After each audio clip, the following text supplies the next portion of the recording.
Op 31 Mei word die nuwensgewende organisasies herinner deur Dominee Hannes Janse van Rensburg aan 'n belangrike waarheid.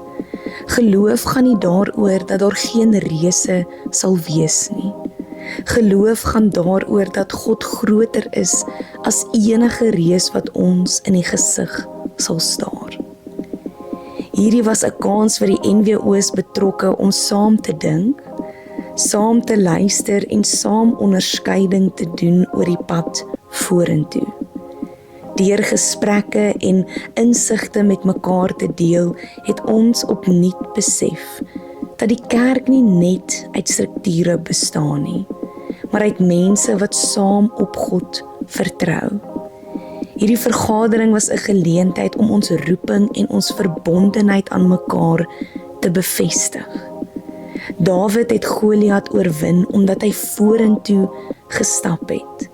Juis omdat hy geweet het dat die Here saam met hom stap.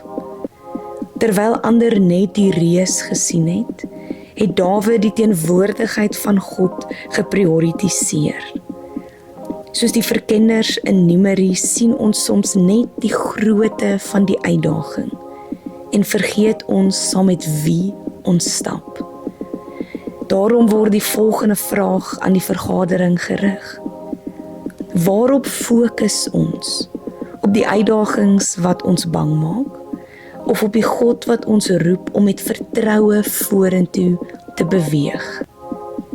Wanneer ons God se teenwoordigheid beleef, dan verander ons perspektief. Ons stap saam met mekaar, maar nog belangriker, ons stap saam met God.